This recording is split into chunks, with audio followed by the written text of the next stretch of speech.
Sarah, it's Eleanor about the ranch. The measures. 10,000. For Montgomery Ranch and my Mustang? Quite the bargain. You may want to rethink that closing date. That's your share, Mom. Now disappear. The words fell from my son's lips like a sentence handed down in a courtroom, final and cold.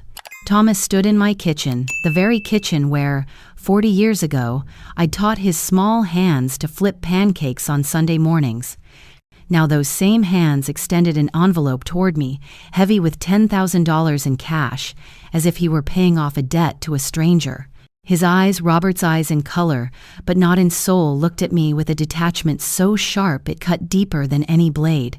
They held no warmth, no memory of the boy I had raised, only calculation. I took the envelope, slid my fingers across the edges of the bills with a deliberate calm honed from decades of teaching high school English. Then I did something unexpected, something that unsettled him more than any outburst could have. I laughed. Not bitterly, not with hysteria, but with the crystalline purity of true amusement. The kind of laugh that makes others recoil because they sense a hidden truth they cannot grasp. "Is something funny?" Thomas asked, his perfectly manicured fingers tugging at his designer tie, a nervous tic he'd had since college. $10,000, I said, setting the envelope down on the worn oak table that had witnessed countless family meals. For Montgomery Ranch, 180 acres of Texas Hill Country, a thriving cattle operation, a historic homestead, and my Mustang convertible. I shook my head slowly, still smiling. "Quite the bargain you've struck for yourself." His jaw tightened. "The deal is done, Mom. Sunrise Development has already bought it. They'll break ground on their luxury retirement community next month. Your room at Westridge Retirement Village is waiting." "How thoughtful of you to arrange my future," I replied, pouring myself coffee from the pot that had been brewing before he arrived. I didn't offer him any. "Tell me, Thomas, when exactly did I sign over the ranch to you? I must have forgotten that moment." A flicker of unease cracked his polished mask before he quickly patched it with business-like confidence. "Last year after your hospitalization, we agreed it made sense for me to handle things so you wouldn't have to worry." The lie was audacious, so bold it almost deserved admiration. Yes, I had been hospitalized with pneumonia, but I had signed no papers, made no such agreement. "I see," I murmured, sipping my coffee. "And the Mustang? When did I agree to sell the car your father gave me on our 25th anniversary?" "Mom, don't make this harder than it has to be." He exhaled, glancing at his Rolex. "The buyer's coming tomorrow from Houston, $75,000. I got you top dollar. It's included in the Sunrise deal." "How generous of you to negotiate on my behalf," I said softly, tapping the envelope. "So this $10,000, this is my cut of the nearly $3 million you'll be pocketing for property you don't even own?" His patience snapped, his tone sharpening. "Look, I didn't have to give you anything. The ranch is mine, has been for months. I'm trying to do right by you, a nice place to be taken care of. Some spending money to make it easier. Most kids would ship their aging mother to the cheapest nursing home they could find." "Most kids," I replied, calm as steel, "don't forge documents to steal their mother's land." For the first time, his face flushed, real emotion breaking through. "I didn't forge. Commit elder fraud? Sell what isn't yours? Arrange the disposal of a classic car you don't own?" I cut in. "Is that what you'll deny next, Thomas?"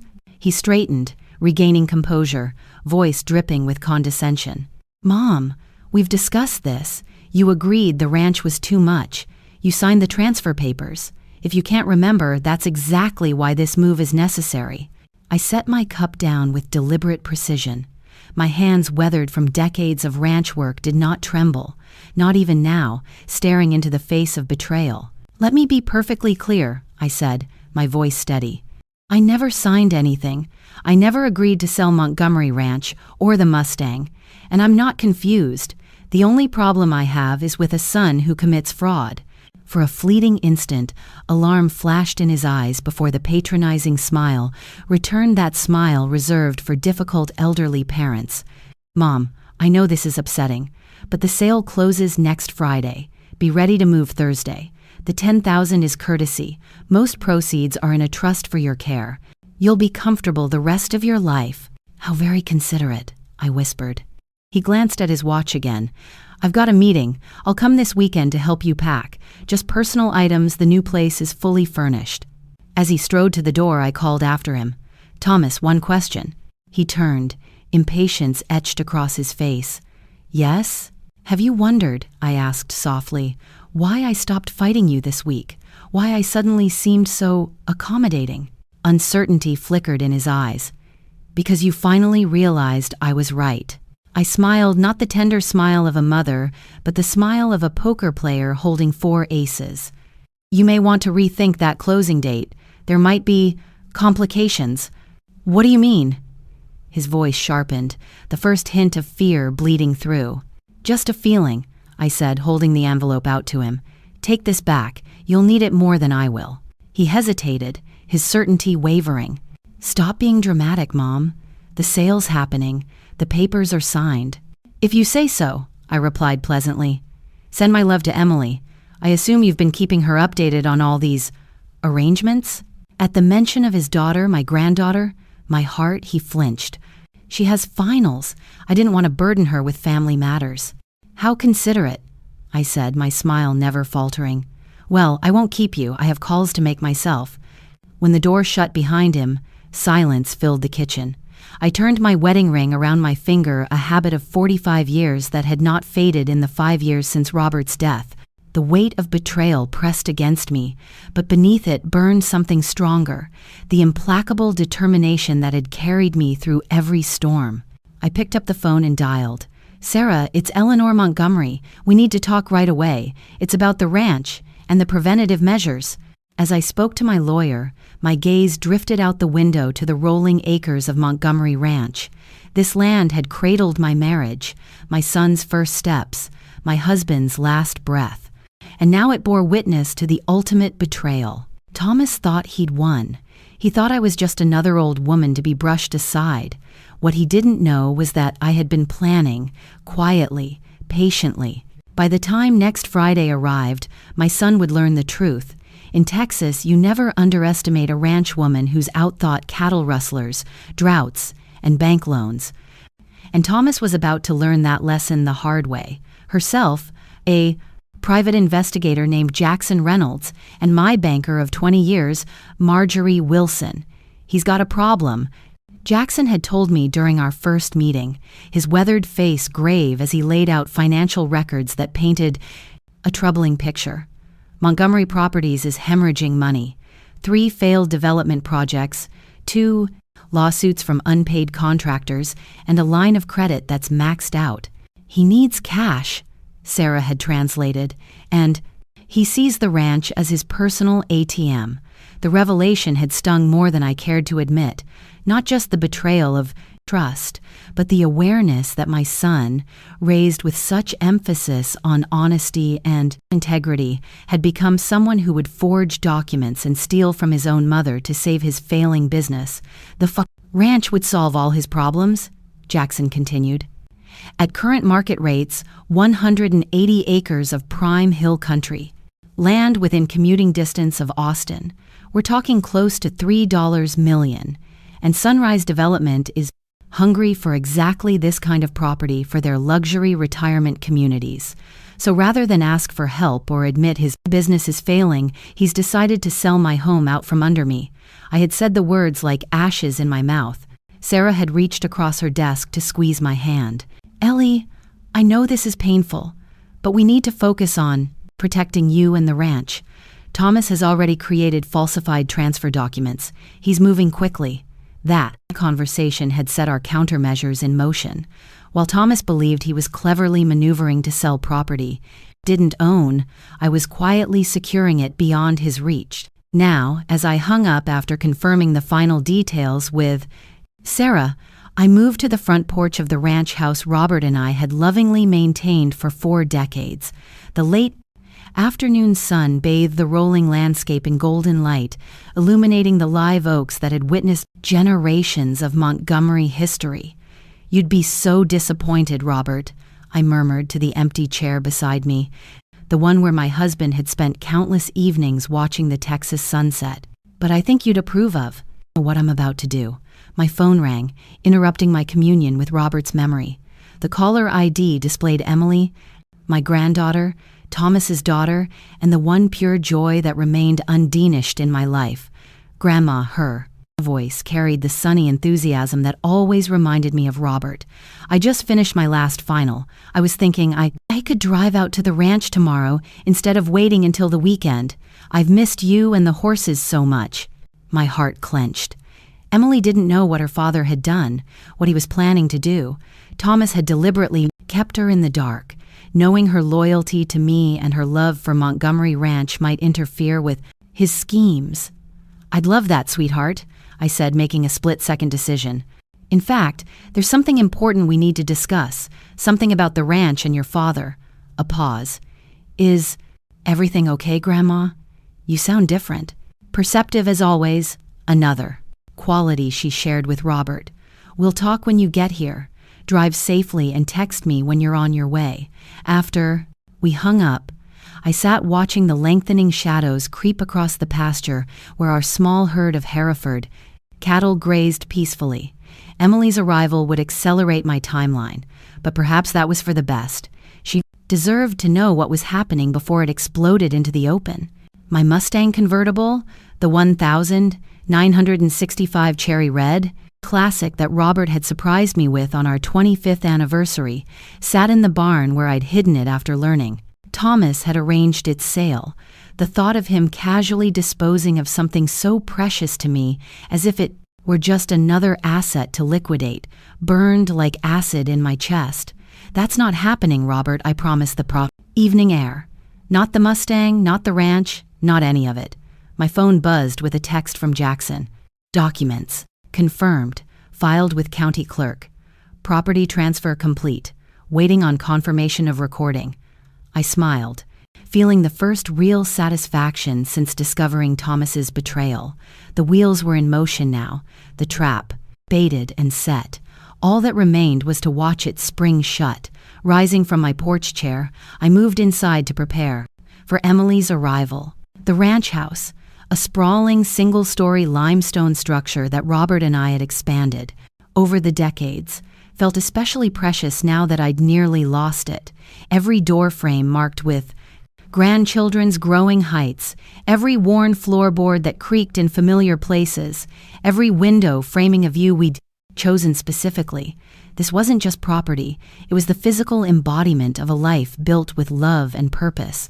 I paused in the hallway, studying the family photographs that lined the walls. Thomas as a tow-headed boy on his first pony. Thomas in his high school graduation cap and gown, flanked by Robert and me, our faces shining with pride. Thomas on his wedding day, young and handsome beside Caroline, who had divorced him when Emily was 7. When had that bright-eyed boy become a man who could coldly orchestrate his mother's displacement? What had I missed in raising him that allowed such calculated betrayal? These questions had tormented me in the quiet hours of recent nights, but I'd found no satisfying answers. Perhaps there weren't any. People make their choices, and Thomas had made his. Now he would face the consequences. In the kitchen, I began preparing Emily's favorite meal: chicken fried steak, cream gravy, and homemade biscuits. Comfort food seemed appropriate for what would undoubtedly be an uncomfortable conversation. As I worked, I rehearsed how to tell my granddaughter that her father had attempted to steal my property, forge documents, and relegate me to a retirement facility against my wishes, all while pocketing millions from the sale of land that had been in our family for generations. More challenging still, how to explain what I had done in response, and the role she would now play in preserving Montgomery Ranch for the future. The chicken sizzled in the cast-iron skillet that had been my mother's before me, filling the kitchen with familiar aromas. Outside, the first stars appeared in the deepening Texas sky, unchanged by human dramas or betrayals. Whatever happened next, I was ready. Thomas had made his move, believing he held all the cards. He had no idea I'd been playing a different game entirely. Emily arrived just after noon the next day, her ancient Jeep kicking up a cloud of dust as it bounced down the ranch drive. I watched from the porch as she parked. Beside my truck, her honey blonde hair, so like Robert's in her youth, catching the sunlight as she stepped out. At 19, my granddaughter had bloomed into a remarkable young woman, intelligent, hardworking, and possessing a quiet integrity that sometimes made my heart ache with recognition. She had Robert's height and rangy build, my green eyes, and a connection to Montgomery Ranch that ran soul deep.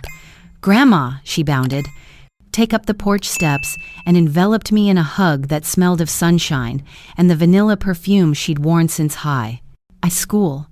"I've missed you so much. How are the new FO doing? Did the here with the difficult pregnancy deliver okay?" Her immediate questions about the ranch operations brought a smile to my face. Unlike her father, Emily had never seen Montgomery Ranch as merely real estate. From the time she could toddle after me in miniature cowboy boots, she had embraced every aspect of ranch life, the beauty and the hardship, the freedom and the responsibility. The FAs are thriving, and Stella delivered a healthy bull calf 2 weeks ago, I reported, leading her inside. "Coffee, or are you still on that iced tea kick from college? Coffee? Definitely. Finals week required dangerous amounts of caffeine." She followed me to the kitchen, dropping her backpack on a chair with the casual confidence of someone completely at home. "So, what's this important thing we need to discuss? You sounded serious on the phone." I busied myself with the passages. "Coffee maker, buying a few moments to organize my thoughts. It's about your father," I began, keeping my voice measured, "and some decisions he's made regarding the ranch." Emily's expression immediately sharpened. "What's Dad done now? Is he still pressuring you to sell and move to that ridiculous retirement village?" Her immediate leap to the correct general concern caught me by surprise. "You knew about that?" She snorted, accepting the mug of coffee I handed her. "He's been talking about it for months. Told me it was for your own good and that the ranch was too much for someone your age. I told him he was being ridiculous. You're healthier than most people half your age." A wave of gratitude washed over me at her instinctive defense. "It goes beyond pressure now. Your father has taken concrete steps to force the issue." I took a deep breath. "He's forged documents transferring ownership of the ranch to himself and has arranged to sell it to a development company." Emily's coffee mug froze halfway to her lips. "He's what?"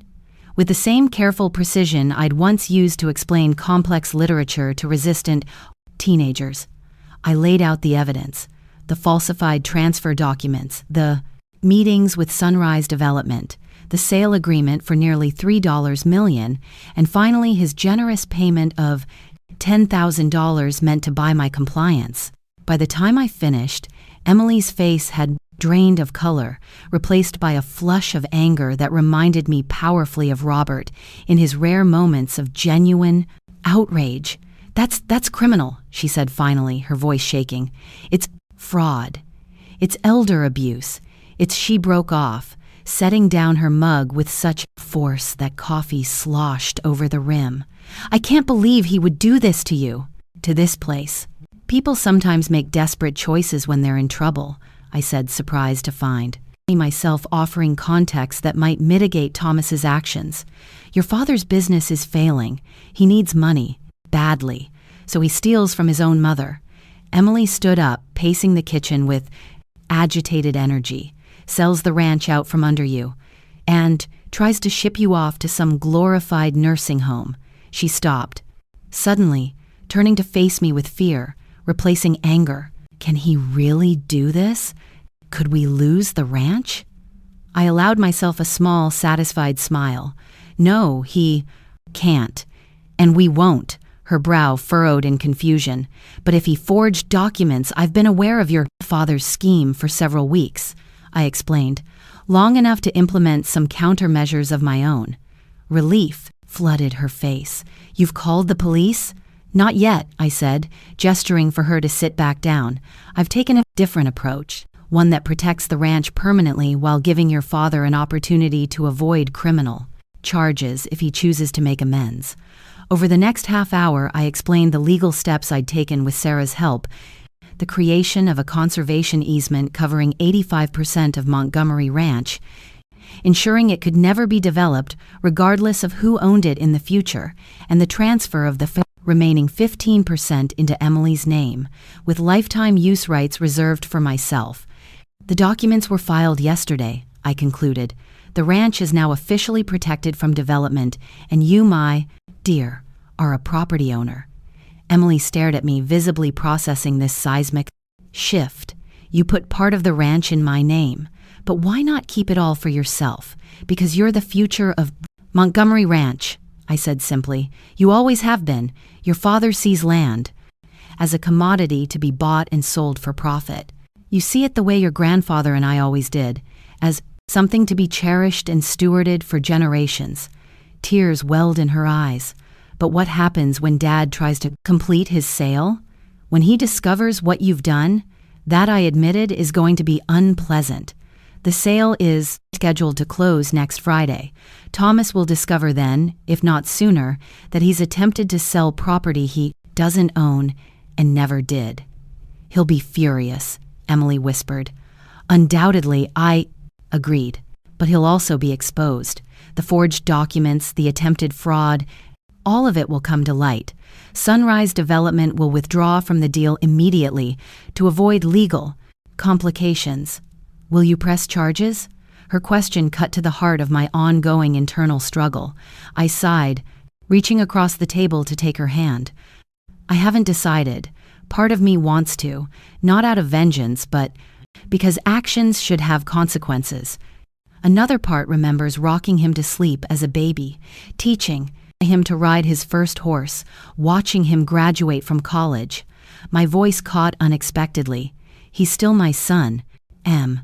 Despite everything, Emily squeezed my hand, her eyes reflecting understanding. Beyond her years. What can I do? How can I help? Just being here helps more than you know, I told her honestly. But there is something specific I need your assistance with. Your father has arranged to sell my Mustang to a collector from Houston. The buyer is coming tomorrow. Her eyes widened. Grandpa's anniversary gift to you? Dad's selling that too? I nodded grimly. For $75,000, money he planned to pocket while telling me it was included in my settlement. She seemed at a loss for words that could adequately capture such a betrayal. Indeed, I agreed. The car is currently hidden in a secure garage in Johnson City, courtesy of the private investigator I hired. I need your help retrieving it and moving it elsewhere before the buyer arrives. Emily's expression shifted from shock to determination. Just tell me when and where. We spent the remainder of the afternoon planning not just the Mustang retrieval, but also preparing for the inevitable confrontation with Thomas. Emily insisted on staying at the ranch until everything was resolved, rearranging her summer job schedule to accommodate the family crisis. As evening approached, we moved to the porch with glasses of iced tea, watching the sunset paint the hills in shades of gold and purple. The comfortable silence between us felt like a balm after the emotional intensity of our conversation. Grandma, Emily finally said, her voice quiet in the gathering twilight. Do you think Dad will ever understand what he almost threw away?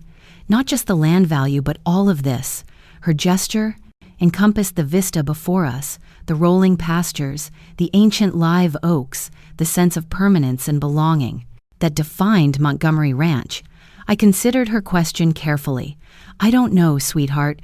Some people never learn to value what truly matters, but I hope this experience will be a wake-up call, a chance for him to reassess his priorities. And if it isn't, she pressed, then we'll continue without him, I said simply. The ranch will endure as it has through droughts and floods and family disputes before this one. What matters is that we preserved it for the future.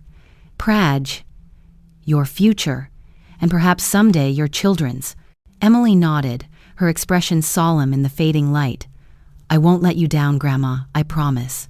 I know you won't, I assured her, feeling for the first time since discovering Thomas's betrayal, a genuine sense of peace.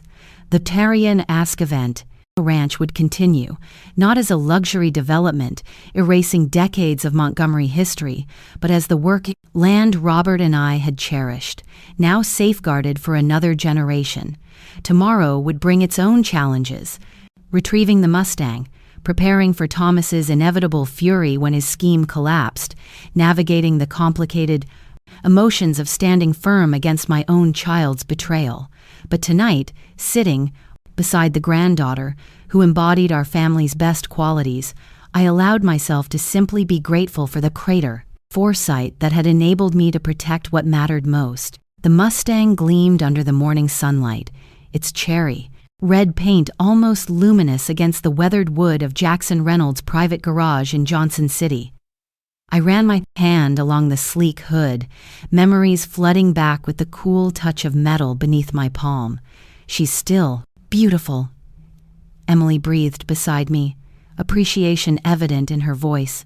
My grandfather surprised me with it for our 25th anniversary," I told her, though she'd heard the story many times before. "Drove it right up to the house with a giant bow on top," said a quarter-century of putting up with him deserved. "Something special." Jackson Reynolds, the private investigator who'd been instrumental in uncovering Thomas's scheme, stood a respectful distance away, keys in hand. In his 60 seconds with the weathered face of a man who'd spent considerable time outdoors, he had the quiet watchfulness of someone accustomed to observing rather than being observed. "Car has been kept secure since we moved it 3 days ago," he reported. "No signs of anyone looking for it, but according to my sources, the buyer from Houston is expected at Montgomery Ranch around noon. Today." I checked my watch. 9:17 a.m. Plenty of time to get it safely to Martha's barn. My neighbor had readily agreed to hide the Mustang on her property, eager to assist in what she called my justified revenge tour. "I still can't believe Dad sold your car," Emily said, shaking her head in disbelief. "A car you don't even own. He's operating under the assumption that he controls all my assets now," I explained, taking the keys from Jackson. In his mind, the Mustang is just another item to liquidate for quick cash. The betrayal still stung, sharp and fresh, despite the days I'd had to process it. This wasn't just any car. It was a symbol of Robert's love, a vessel that carried precious memories of Sunday, drives through the hill country. Robert's hand warm on mine as it rested on the gear shift. "The buyer's going to be pretty disappointed when he shows up and there's no Mustang," Emily observed, a hint of satisfaction in her voice. "More than disappointed," Jackson added. "According to what I've uncovered, he's already wired a deposit to your son's account. $20,000 non-refundable." I winced at that revelation. Thomas's scheme was unraveling faster than even I had anticipated, creating collateral damage beyond our immediate family. That poor man is an innocent party in all this. He believes he's making a legitimate purchase. "We could warn him," Emily suggested. "Call and explain the situation before he makes the drive from Houston." I considered this briefly, before shaking my head. No, if we tip our hand now, Thomas might accelerate his plans for the ranch sale. Better to let events unfold naturally. I slid into the Mustang's driver's seat, the familiar leather embracing me like an old friend. Besides, the buyer's disappointment will be temporary. Thomas's reckoning will be permanent. Emily climbed into the passenger seat while Jackson provided final instructions. I would drive the Mustang to Martha's property, using back roads to avoid being spotted. He would follow at a distance in his nondescript sedan to ensure we weren't observed. Emily would drive my truck back to the ranch afterward, as if returning from a normal errand. The Mustang's engine roared to life with a sound that always reminded me of Robert's laugh, robust, powerful, unashamedly joyful. As we pulled out of the garage and onto the rural route that would take us home via a circuitous path, I felt a surge of something I hadn't experienced in weeks. Pure pleasure. "You're smiling," Emily observed, the wind whipping her blonde hair as we accelerated. "Am I? I hadn't realized. I suppose there's something satisfying about taking back what's rightfully mine." Emily was quiet for a moment, watching the Texas landscape roll by. "What do you think will happen when everything comes out, when Dad realizes you've outmaneuvered him?" It was the question that had kept me awake through too many recent nights. "I expect he'll be furious initially, possibly threatening," Eventually, he'll have to face the reality that his plans have failed, and he's exposed himself to potential criminal charges. Do you think he'll try to fight the property, transfers, take you to court? He can try, I said, shifting gears with practiced ease as we navigated a winding country road.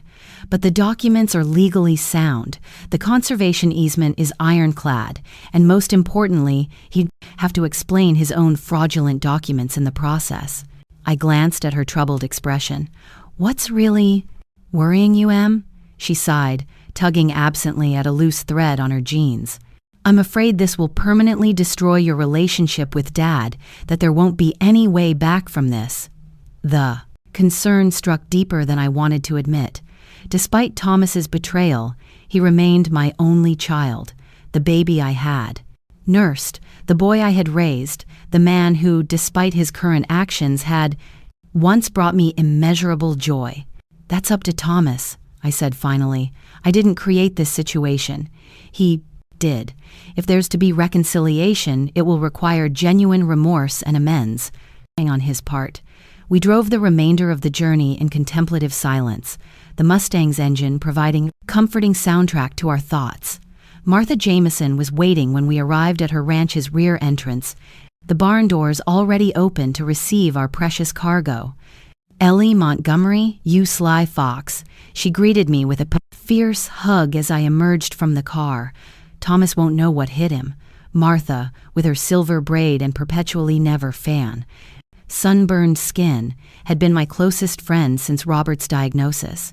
At 72, she ran her own small cattle operation with the same determination that had carried her through widowhood 15 years earlier.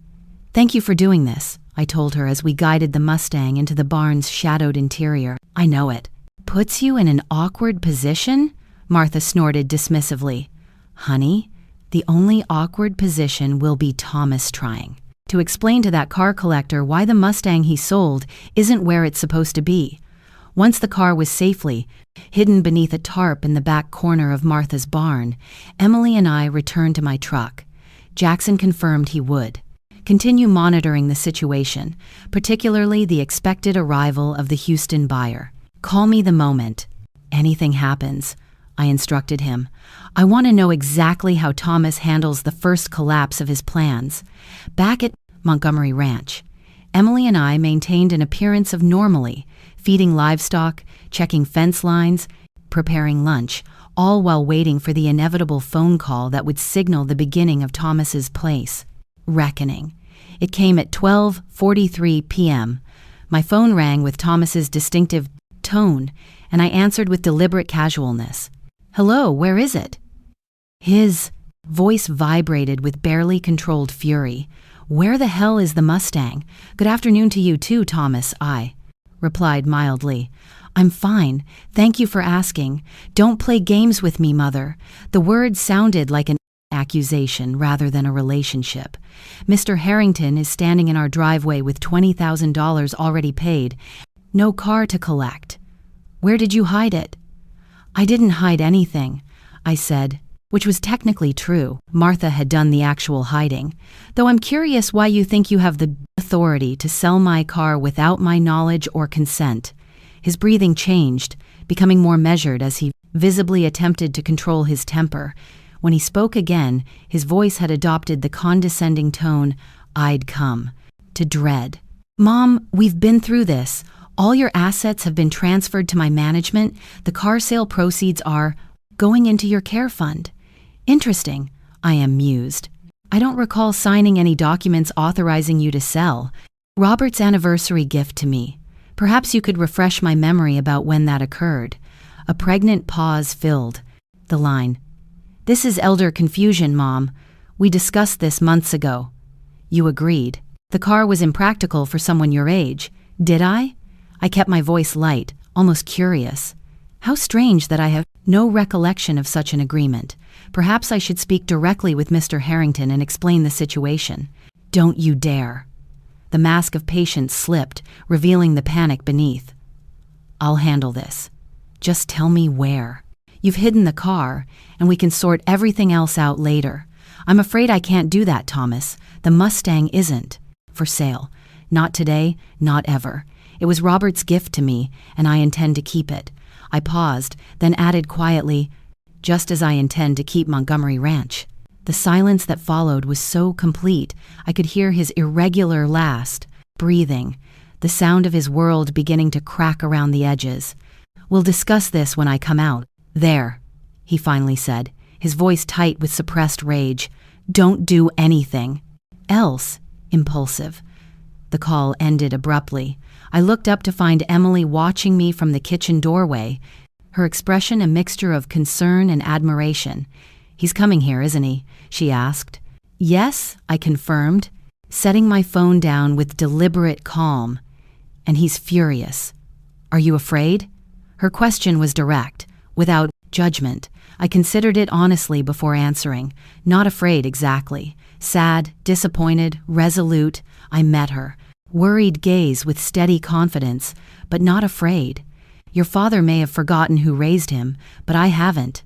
I taught high school English to generations of rebellious teenagers while running this ranch alongside your grandfather. I faced down charging bulls, bank foreclosure threats, and your father's teenage years.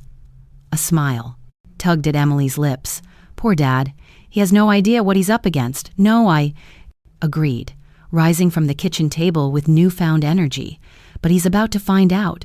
Thomas arrived 90 minutes later, his black BMW kicking up a cloud of dust visible from half a mile away. I watched his approach from the porch rocker that had been Robert's favorite, deliberately projecting an air of calm I wasn't entirely feeling. Emily had positioned herself in the kitchen out of immediate sight, but within earshot, we'd agreed that surprising Thomas with her presence might escalate an already volatile situation. The BMW screeched to a halt beside my truck, and Thomas emerged like a thundercloud, his normally immaculate appearance disheveled, his face flushed with anger. He stormed up the porch steps without the courtesy of a greeting. Do you have any idea what you've done? He demanded, looming over me in what I recognized as an intentional attempt at intimidation. Harrington is threatening to sue me for fraud. $20,000 down the drain. My reputation damaged. And all because you decided to play games with the Mustang. I continued rocking, maintaining eye contact, but refusing to be baited into matching his tone. Interesting perspective, Thomas. From where I sit, you attempted to sell property that doesn't belong to you, accepted a deposit for said property, and are now facing the natural consequences of those actions. It's my car, he shouted, abandoning all pretense of the patient son dealing with a difficult elderly mother. Everything is mine now. The car, the ranch, all of it. You signed the transfer papers last year. Did I? I kept my voice calm, almost curious. Perhaps you could show me these papers. I seemed to have misplaced my copies. His expression flickered between rage and calculation. They're filed with the county clerk, you know that. Actually, I said, rising slowly from the rocker to meet him at eye level. I visited the county clerk's office last week. There were no legitimate transfer documents on file, Thomas. Only forgeries submitted with a falsified signature. The blood drained from his face so rapidly, I almost worried about his health. What are you talking about? I'm talking about fraud, Thomas. Elder exploitation, criminal forgery, all serious offenses, with significant penalties. I stepped closer, lowering my voice. Did you really think I wouldn't notice you were? Trying to steal my home? That I would just passively accept being shipped off to Westridge while you pocketed millions? From selling land your father and I spent 40 years building?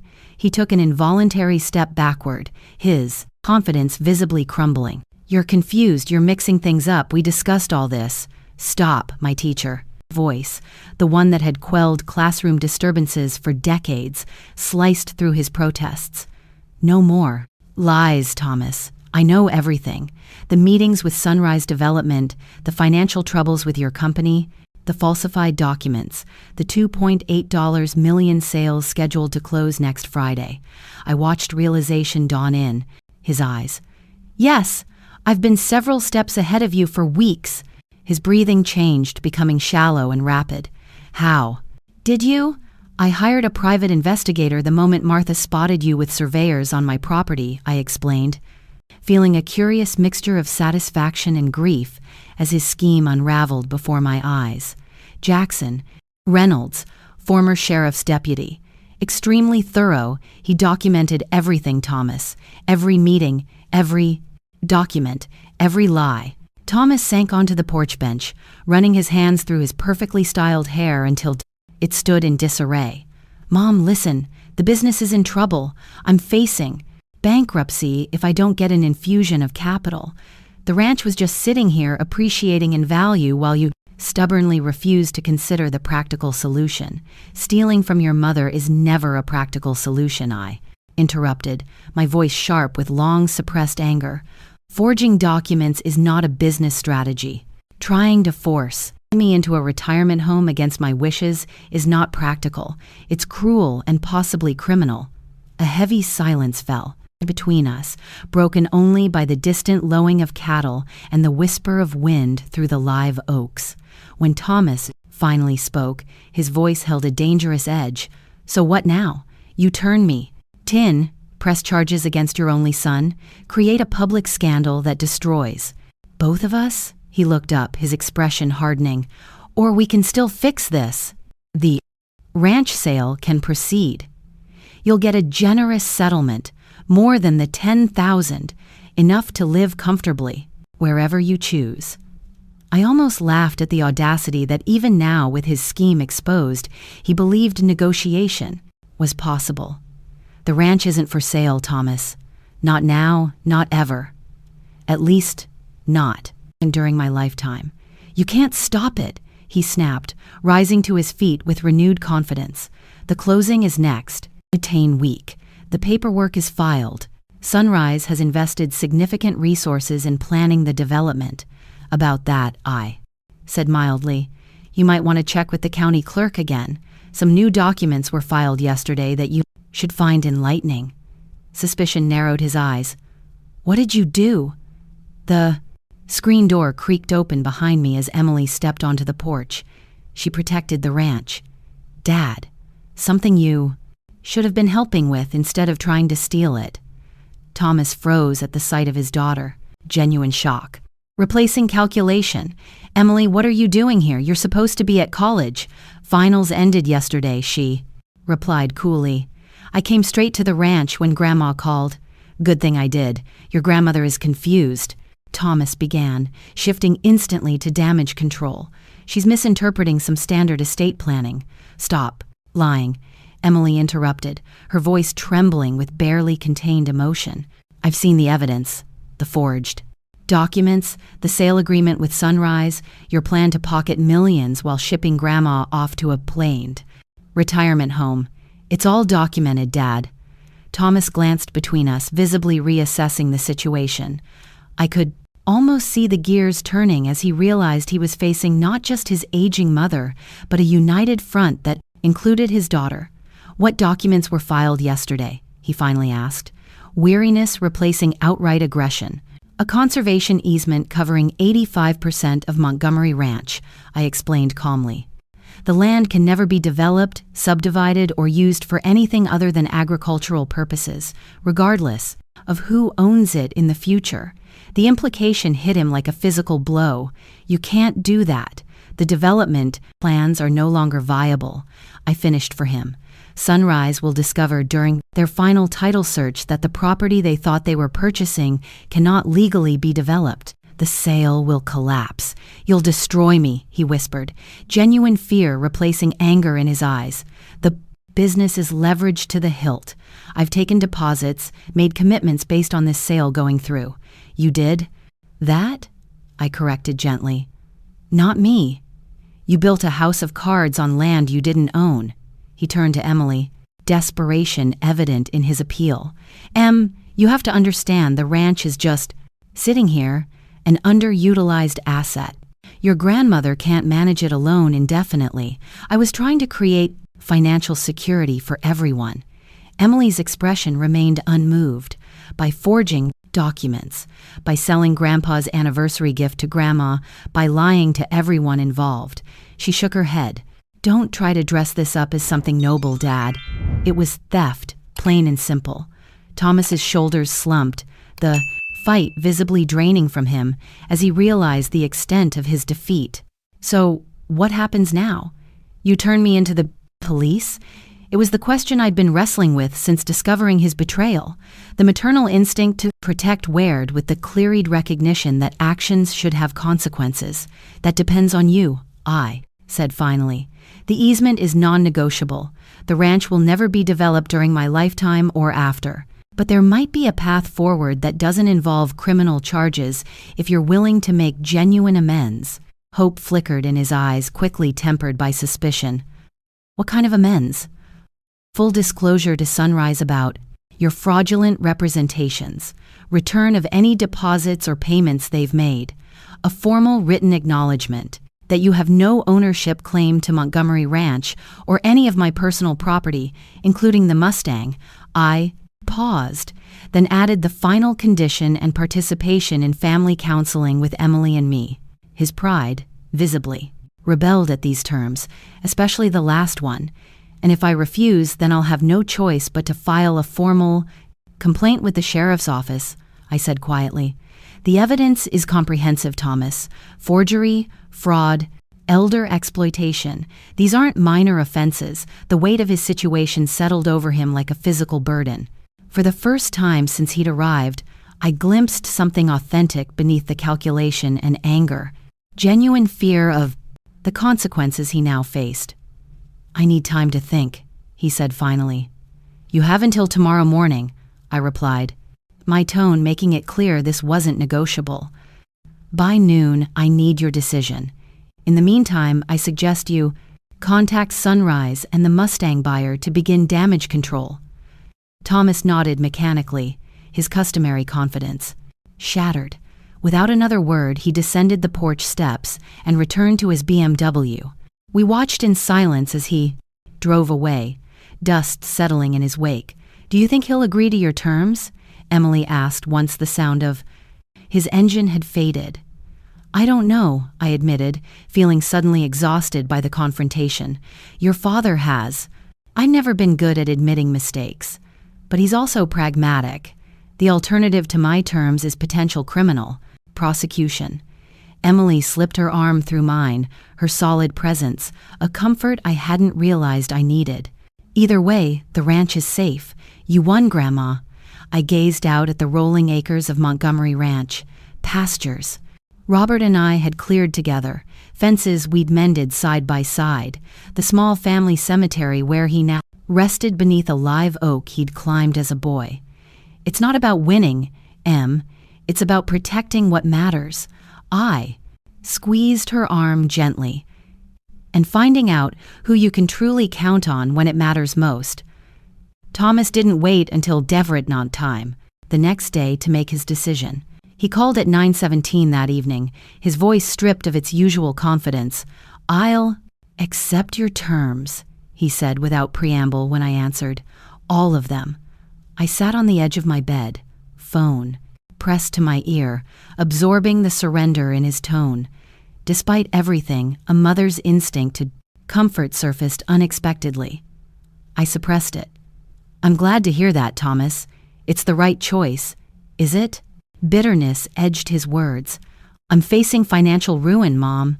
Sunrise wants their deposit back, plus damages. Harrington is threatening legal action over the Mustang.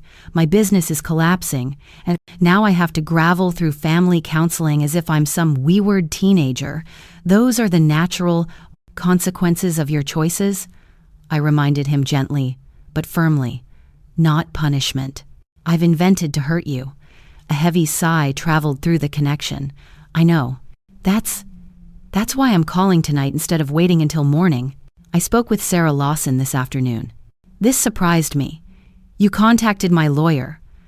I needed to understand my legal position, he explained. She was brutally clear about the evidence against me and what would likely happen if you pressed charges. I made a mental note to thank Sarah for her straightforward assessment, and she mentioned something else, something I didn't know, about the conservation easement.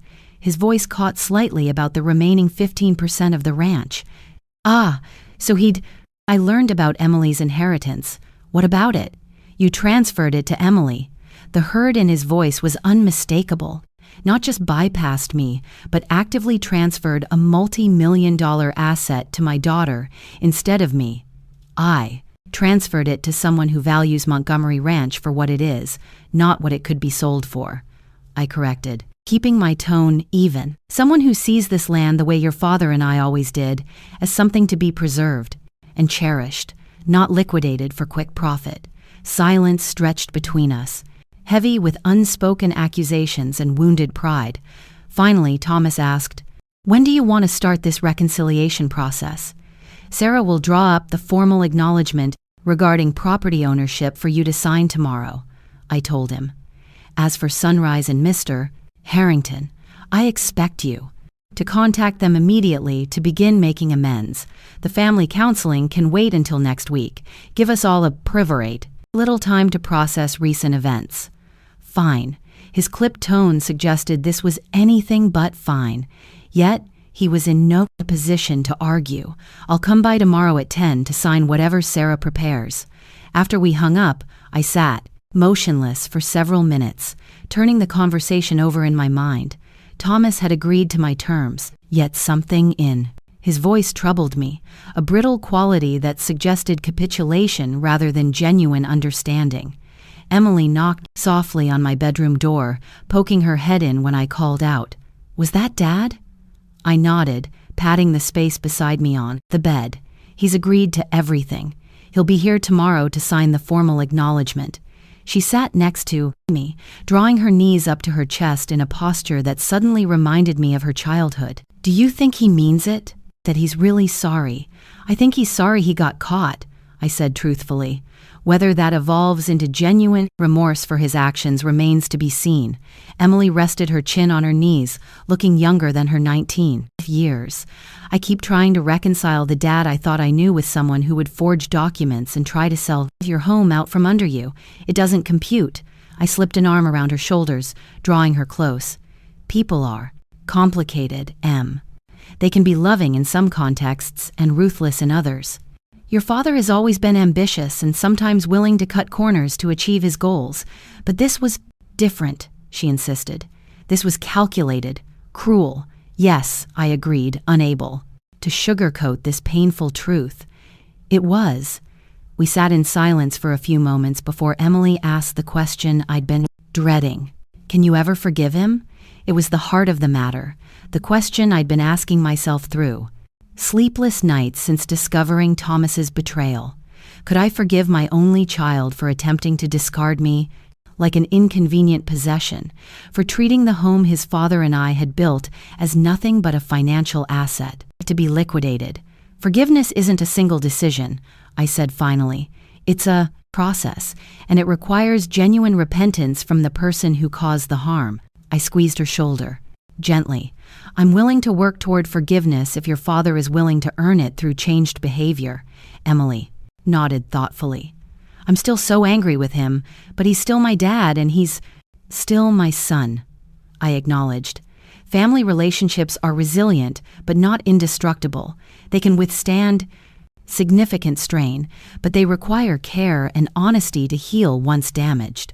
After Emily returned to her own room, I found myself unable to sleep. I moved to the porch, settling into Robert's chair. As I had countless nights since his passing, the moon hung low over the eastern pasture, casting silver light across the landscape we had loved together. "I wish you were here for this, Robert," I murmured to the empty chair beside me. "You always knew how to reach Thomas when he lost his way." Morning arrived with the clear brilliance typical of Texas Hill Country Springs. I rose early, completing ranch chores with Emily's help before preparing for Thomas's arrival. Sarah had called to confirm she would bring the documents at 10, having worked late into the evening to prepare them. They arrived together, Sarah's sensible sedan, followed by Thomas's BMW exactly at 10. I greeted them on the porch, noting Thomas's haggarded appearance. His usually immaculate clothing looked slept in. Dark circles shadowed his eyes, and his movements lacked their customary confident precision. "Coffee?" I offered as they entered the house. "Please," Sarah accepted with a warm smile. Thomas merely nodded, avoiding direct eye contact as he followed us to the kitchen where Emily was already seated at the table. "Good morning, Dad," she said, her tone carefully neutral.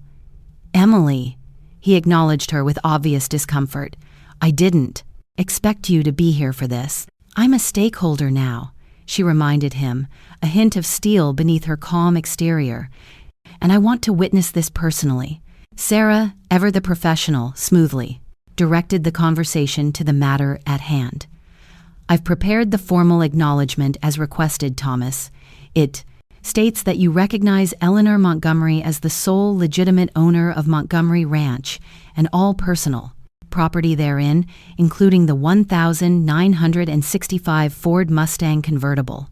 It further acknowledges that any documents suggesting otherwise were created without her knowledge or consent." She slid the papers across the table to Thomas, who stared at them without immediately reaching out. "And if I sign this, if you sign and comply with all the terms we discussed, making full restitution to Sunrise Development, and Mr. Harrington participating in family counseling and refraining from any further attempts to claim Eleanor's property, then she has agreed not to pursue criminal charges related to the document forgery and attempted fraud." Thomas finally reached for the papers, scanning them with the practiced eye of someone accustomed to legal documents. "This is comprehensive. It needs to be," Sarah replied simply. After several minutes of silent reading, Thomas looked up at me. "This doesn't just protect you legally, it humiliates me professionally. If this becomes public, it won't become public unless you violate the terms," I interrupted. "I have no interest in publicizing family difficulties, Thomas. I just want to ensure my home and property remain secure." He stared at me for a long moment, something unreadable flickering in his eyes. Then, with a resigned sigh, he reached for the pen Sarah offered. His signature, normally bold and assertive, looked shaky on the document. "I'll need to make arrangements for the restitution payments," he said after Sarah had witnessed and notarized the prep list. "Signatures. My liquidity is challenged at the moment. Sarah can help structure a payment plan if necessary," I offered, watching him carefully. "The important thing is making good faith efforts to repair the damage." Thomas nodded mechanically, his expression suggesting he was already calculating financial scenarios in his head. The businessman in him had taken over, focusing on pragmatic solutions rather than emotional reconciliation. As Sarah gathered the signed documents, Thomas finally met my gaze directly. "Are you satisfied now? Have I been sufficiently humbled?" The bitterness in his tone caught me off guard. "This isn't about humbling you, Thomas. It's about protecting what's mine and establishing boundaries that should never have been crossed." "Of course," he replied, his voice hollow. "You've made your point crystal clear. The ranch means more to you than I do. Always has." Before I could respond to this fundamental mischaracterization, he stood abruptly. "I need to go. I have calls to make to begin the restitution process." Emily rose from her chair. "Dad," but Thomas was already moving toward the door, his rigid posture broadcasting his desire to escape further conversation. We followed him onto the porch, where he paused briefly, surveying the ranch with an expression I couldn't quite read. "I'll contact you about scheduling the counseling," he said without turning around. Then he was gone, striding to his car with quick, angry steps. As his BMW disappeared down the drive, Emily turned to me with troubled eyes. "That didn't feel like reconciliation." "No," I agreed quietly. "It didn't." Sarah, who had witnessed the entire exchange with professional reserve, offered a gentle perspective. "Healing isn't linear, Eleanor. Thomas has had his entire worldview challenged in the span of a few days. His plans have collapsed, his financial security is threatened, and he's been forced to confront some uncomfortable truths about himself. It will take time for him to process all of this, if he chooses to process it at all." Emily muttered, her disappointment evident. I gazed after the dust cloud marking Thomas's departure, feeling a complex mixture of victory and loss. I had protected Montgomery Ranch, secured it for the future Emily represented, yet the cost had been steep. The already strained relationship with my only child, now hung by the barest thread, weighted with resentment and wounded pride on both sides. "We've done what needed to be done," I said finally, as much to convince myself as the others. The rest is up to Thomas. 3 weeks passed with minimal contact from Thomas. He sent formal emails documenting his restitution arrangements with Sunrise Development, and the Mustang buyer copied to both Sarah and me, businesslike, communications devoid of personal content. When Sarah proposed potential counselors and session times, his responses were prompt, but Tur agreeing to dates while expressing nothing about his feelings regarding the process. The ranch settled into early summer rhythms. Cattle moved to fresh pastures, garden vegetables ripening under the strengthening sun, fence repairs completed before the worst heat arrived. Emily had decided to stay for the entire summer, deferring her planned internship in favor of helping me with ranch operations, and I suspected keeping an eye on my well-being. On a particularly warm Thursday afternoon, Martha arrived unannounced, her ancient pickup rattling. Up the drive as Emily and I were repairing a water trough in the east pasture. "Thought you might want to—" "No," she announced without preamble as we approached.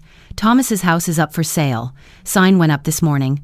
The news hit me with unexpected force. "His house? The one in Austin?" Martha nodded grimly. "Realtor friend called me. Said, it's listed substantially below market value. A motivated seller situation." Emily and I exchanged concerned glances. Thomas's home in one of Austin's most prestigious neighborhoods had been his pride and joy. A 5,000 feet showcase property he'd often reminded us was worth nearly $2 million. "Did your friend mention why he's selling?" I asked Martha. "Not officially," she replied, "but word travels fast in real estate circles. Apparently he's facing significant financial pressure." The collapse of the Sunrise deal was just the beginning of his troubles. I absorbed this information with a growing sense of unease.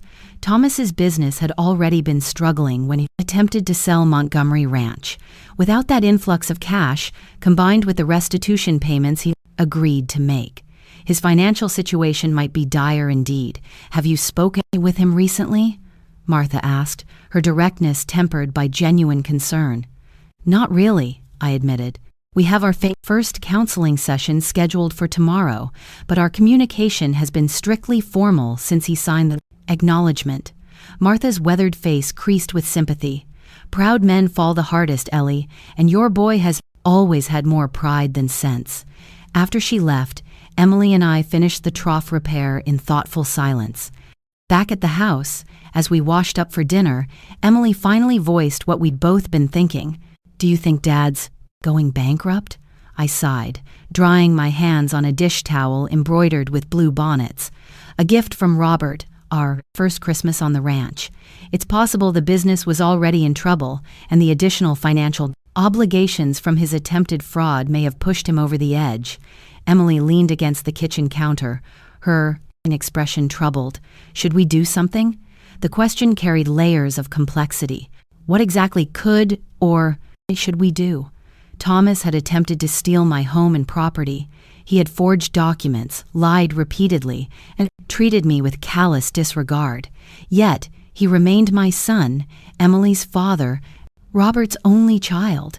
"Let's see what happens at the counseling session tomorrow," I suggested. "That will give us a better sense of where he stands, not just financially, but emotionally."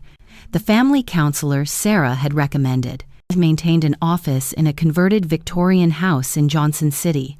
Dr. Abigail Winters specialized in family arrangements and elder issues, expertise perfectly suited to our situation. Thomas was already seated in the waiting room when Emily and I arrived, his attention fixed on his phone, his posture rigid with tension.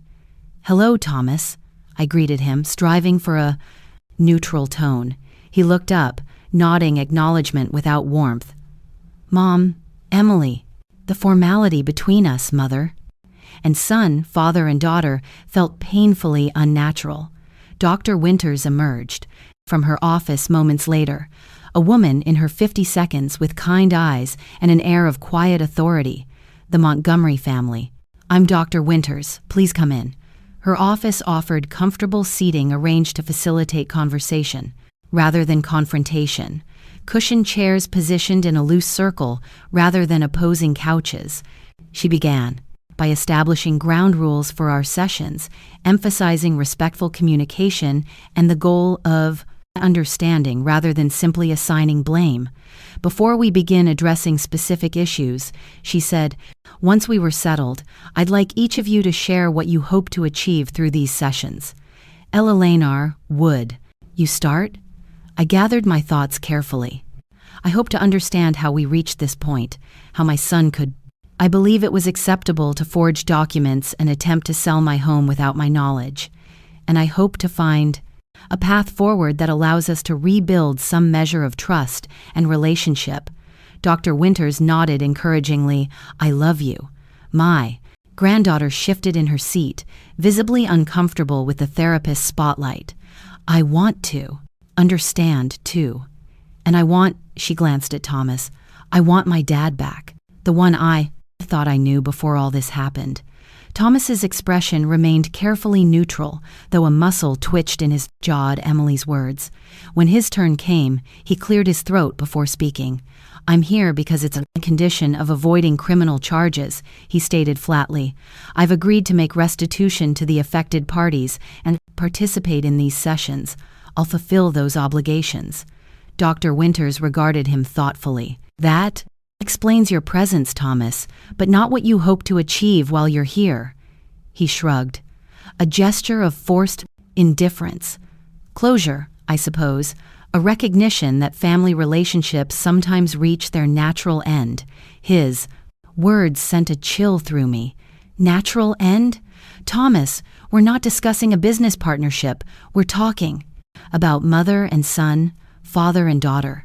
Relationships that come with obligations and expectations I apparently couldn't meet," he replied, an edge creeping into his voice. "You've made your priorities clear, Mom. The ranch means more to you than I do.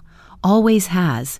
You've ensured I can never have it, not even after you're gone, by placing it in a conservation easement and giving Emily the only transferable portion." Dr. Winters interjected before I could respond. "Thomas, I hear significant hurt in your words. Can you help us understand why you feel the Dean Ranch represents a priority over you in your mother's eyes?" Thomas laughed without humor. "My entire childhood was shaped by that ranch. Dad's constant refrain, the ranch comes first. Vacations canceled because calves were being born. School events missed because of sudden emergencies with livestock or equipment. Mom and Dad working from dawn till dusk while I was essentially raised by babysitters and later left to my own devices." I stared at him genuinely, shocked by this characterization. "Thomas, that's simply not true. Yes, the ranch required significant work, but your father and I made every effort to include you, to attend your events, to create family time." "Your version of family time was putting me to work," he interrupted, the veneer of control. "Cracking, mending fences, moving cattle, endless chores. While my friends were going to summer camp or Disney World, I was learning to castrate bull calves and dig post holes in rocky soil." Emily shifted uncomfortably beside me. "Dad, I've always loved working on the ranch with Grandma. It never felt like a burden, because it was your choice." Thomas snapped. "You got to visit, enjoy the fun parts, then return to your normal life. I had to live it every day, watching my parents pour their love and energy into land and livestock while treating me like just another ranch hand." The bitterness in his voice stunned me. How had I never recognized this deep-seated resentment had I been so blind to my own child's experience? "Thomas," I said carefully, "if that's how you felt, why did you never say anything? And why would you want the ranch at all if you resented it so deeply?" His expression hardened. "I wanted to control the thing that had always controlled me." to finally have power over the entity that shaped my entire childhood. And yes, he added with brutal honesty, to sell it off piece by piece until nothing remained but profit. And my bank account. The naked confession hung in the air between us, breathtaking in its hostility. Dr. Winters allowed the silence to stretch, giving us space to absorb the revelation. It seems, she finally observed, that we're uncovering some very deep-rooted feelings about Montgomery Ranch, feelings that go far beyond its monetary value. This gives us important context for understanding recent events. Thomas leaned back in his chair, seeming almost relieved to have finally voiced his long-harbored resentment. None of it matters now. The ranch is permanently protected. Emily gets the only transferable portion. I get nothing but bills for restitution and a failing business. Is that true? Dr. Winters asked, turning to me. Thomas receives no inheritance at all under your current arrangements. I hesitated, caught between the legal reality and my maternal instinct. The conservation easement protects the ranch from development, but doesn't dictate inheritance beyond the portion transferred to Emily. The remainder would still pass to Thomas upon my death, though he would be bound by the easement restrictions, rendering it essentially worthless from my perspective, Thomas added bitterly. Land that can't be developed or subdivided. It has minimal value in today's market. Unless you value it for what it is, Emily pointed out quietly, rather than out what it could be converted into. The simple observation seemed to penetrate Thomas's armor in a way nothing else had. He looked at his daughter for a long moment, something shifting in his expression. That's the heart of it, isn't it? He finally said. I never valued the ranch for what it was, only for what it could give me. It was the first honest self-reflection I'd heard from him since this ordeal began. A tiny crack in the wall of justification and blame he'd constructed.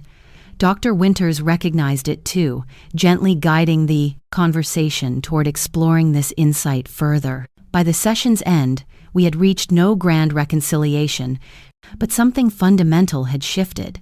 Thomas had revealed the true source of his antagonism toward Montgomery Ranch. Not just financial desperation, but a lifetime of perceived emotional neglect, connected to the demands of ranch life. As we prepared to leave, Dr. Winters suggested we each reflect on what we'd learned before our next session. Thomas lingered in the parking lot beside his car as Emily and I approached mine. Is it true? He asked abruptly. About the house? Martha says, you know it's for sale. I nodded, seeing no reason to pretend ignorance. She mentioned it yesterday. He looked away, studying the distant hills as if they held answers to unasked questions. The business is failing completely. The house sale might cover existing debts, but there's nothing left after that. The admission clearly cost him. Thomas had always presented himself as successful, competent, in control. Acknowledging failure, especially to me, represented a significant breach in his carefully maintained facade. What will you do? I asked, genuine concern overriding lingering anger. He shrugged, a gesture attempting casualness but conveying profound uncertainty. Start over, I guess. At 42, with no assets, damaged, professional reputation, and child support payments I can barely meet. Emily stepped forward, her expression softening. Dad, where will you live after the house sells? I'm looking at apartments, he replied, not meeting her eyes. Nothing fancy, obviously. A moment of silence stretched between us, filled with unspoken questions and tentative possibilities. Finally, I found myself saying words I hadn't planned or even consciously considered. The old foreman's cottage on the west edge of the ranch has been empty since Miguel retired. It needs work, but it's structurally sound.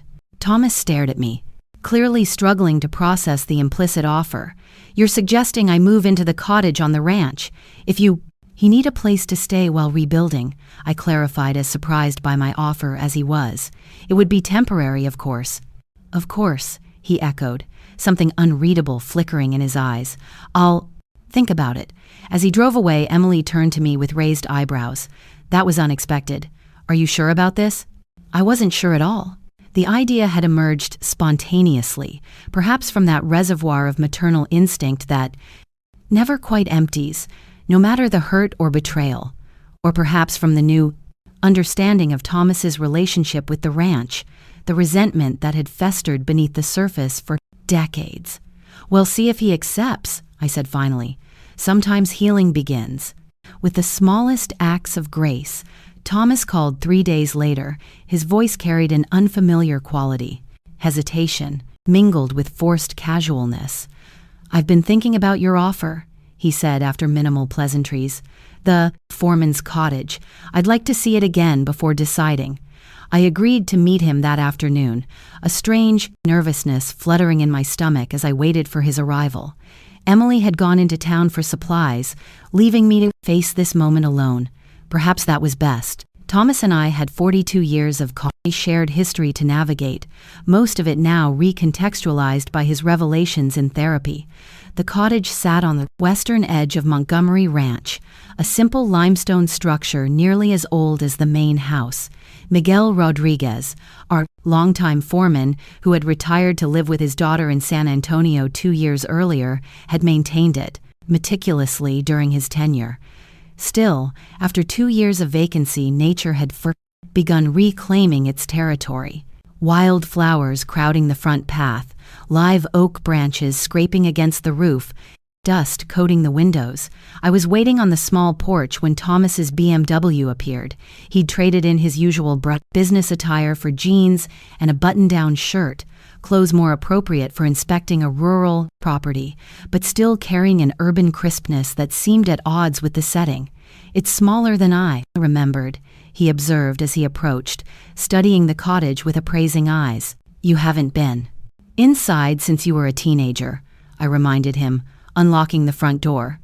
"Your perspective has likely changed." The interior revealed a simple 2-bedroom dwelling with an open living kitchen area, functional bathroom, and screened back porch. Miguel's furnishings remained, sturdy, practical pieces suited to a working man's needs.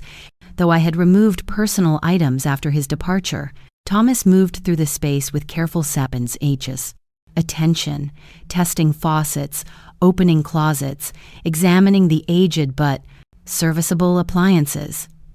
"The roof looks like it needs work," he noted, pointing to a water stain on one ceiling corner. "Yes, there's a leak that developed last winter. I haven't had a chance to address it yet." I watched him catalog the cottage's flaws and virtues with a realtor's practiced eye.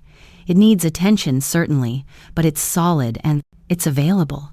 He completed his inspection in silence before stepping onto the back porch, which offered a view of rolling pasture land, stretching toward the setting sun. For a long moment, he simply stood there, hands braced against the railing, expression unreadable. "Why are you doing this?" he finally asked, not turning to face me. "After what I tried to do to you, why offer me shelter on the very property I attempted to steal?" It was the question I'd been asking myself since making the impulsive offer. "I'm not entirely sure," I admitted, moving to stand beside him. "Maybe because you're still my son despite everything. Maybe because I understand better now after our counseling session. Why you resent this place so deeply. I don't know if I can live here," Thomas said quietly, surrounded by everything I tried and failed to control, a daily reminder of my failure. The vulnerability in his voice, so unlike the confident, sometimes arrogant man I was accustomed to, caught me off guard. "Perhaps that's precisely why you should," I suggested gently, not as punishment, but as an opportunity to develop a different relationship with this land. He glanced at me sideways. "You sound like Dr. Winters. She makes sense sometimes," I acknowledged with a small smile. "Thomas, I'm not offering the cottage as some grand gesture of forgiveness. What you did was deeply wrong and rebuilding. Trust will take time. I'm offering it because you need a place to stay and because I hesitated, searching for the right words. Because maybe it's time we both tried to understand each other better." Thomas turned to face me fully, the setting sun illuminating the new lines of strain around his eyes. "My house closes next week. The business is effectively bankrupt. I'll be dissolving the LLC after settling remaining obligations. I've applied for several positions with established firms, but my recent issues have complicated matters. The clinical recitation of his collapse carried more impact than any emotional appeal could have. This was my son, Robert's son, facing complete professional and financial ruin at 42. "The cottage is yours if you want it," I said simply. "No rent for the first 3 months while you get back on your feet.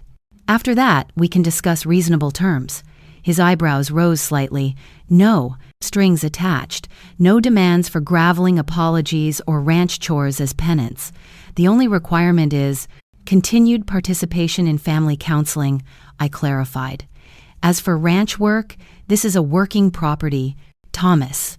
Everyone here contributes in some way," I said quietly, watching his eyes linger on the pasture beyond the window. "But we can decide what that looks like for you." Thomas nodded, slow and thoughtful, his gaze drifting over the fields that once seemed like an enemy to him. "I'll need to do some repairs," he murmured. "The roof, obviously. Bathroom plumbing. The kitchen, too. If you're willing to do the work, I'll cover the materials," I offered. I knew his focus on tasks was less about repairs and more about anchoring himself to a reality he hadn't yet come to terms with. "I'll think about it," he replied, though his tone already carried a quiet decision. 2 weeks later, Thomas moved into the foreman's cottage. The timing fell in step with Emily's return to college for summer classes, leaving father and daughter navigating an awkward transition. Their words to one another were careful, their steps polite but wary, Emily still nursing wounds of betrayal, Thomas choking on the taste of pride and downfall. The night before she left, Emily stood beside me at the sink, helping with dishes. Her question was sharp, edged with loyalty. "Are you sure about this, Grandma? Having Dad here? After what he tried to do?"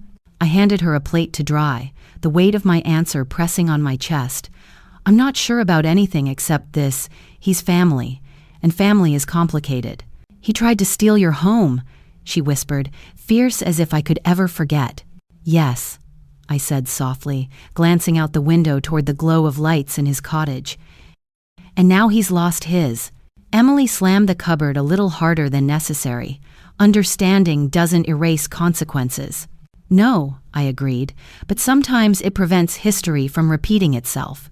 After Emily's departure, the ranch settled into a strange, tentative rhythm. Thomas spent mornings on his laptop, hunting jobs from the porch. Afternoons found him with hammer in hand, repairing roofs and patching fences. Our interactions were cautious, built on nods across the yard, simple words, and the occasional update. Depth was avoided, except for what we were forced to confront in Dr. Winters's counseling sessions. Those sessions stripped us bare.